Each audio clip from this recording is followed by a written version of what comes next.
দরদের যে গানটা এসছে এই গানটা যে পিওর রোম্যান্টিক গানটা এসছে এই ভাষাও আমার কাছে সবচেয়ে ভালো লাগার ব্যাপার হচ্ছে যে এটা বাইরের দেশের একটা খুব নামকরা প্রযোজনা প্রতিষ্ঠান মানে সঙ্গীতের লেবেল টি সিরিজ বাংলা থেকে গানটা রিলিজ হয়েছে। এটা খুবই ভালো লাগার একটা বিষয় আমার কাছে,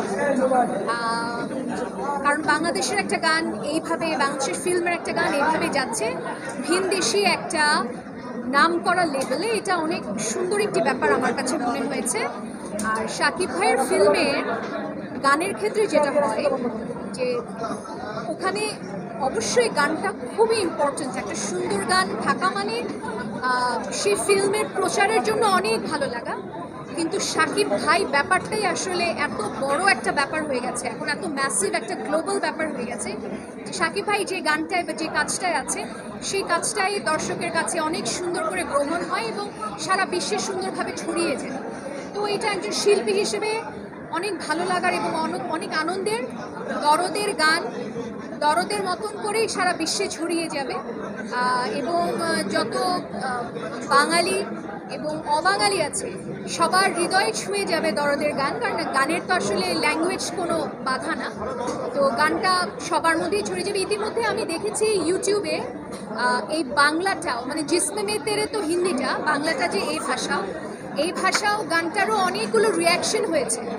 ইভেন ওরে পাগল মন সেটারও ইন্ডিয়ান পাকিস্তানিরা অনেক রিয়াকশন দিয়েছে, তার মানে গানটা বাংলাদেশের গণ্ডি পেরিয়ে নন বেঙ্গলিদের কাছে গিয়েছে। এটা খুবই ভালো লাগার ব্যাপার। তো দরদের গান ওর নিজের ক্রেডিটেই এগিয়ে যাবে, সবার মাঝে ছড়িয়ে যাবে, এটাই আশা। আমার দুটো লাইন পুরো গানে, বাট ওই দুটো লাইনেই মানুষ আমাকে অনেক প্রশংসা দিয়েছে। তবে প্রশংসাটা আসলে যত কম আমি আমার মাথায় ঢুকতে দেব তত ভালো, না হলে আসলে গ্রো করার জায়গা নেই। তো মানুষের ভালোবাসাটুকু আমি মনে রাখতে চাই, বাকি সব ভুলে গিয়ে গানের চর্চা। কিন্তু যেটা আমি একটু আগে বললাম যে পজিটিভ কিংবা নেগেটিভ যে কোনো রিয়াকশনই আসলে মাথায় নেওয়া যাবে না, কারণ তাহলে আমি আর গ্রো করবো না। আমার তো আমি এখনও যে গান চর্চা করছি, শিখছি, গাইছি, এটা প্রশংসাতেই থেমে থাকবে না কিংবা কারো সমালোচনায়ও থেমে থাকবে না। গানের মতো চলতে থাকবে, যতদিন শ্রোতারা চাইবে আমি গাইতে থাকবো।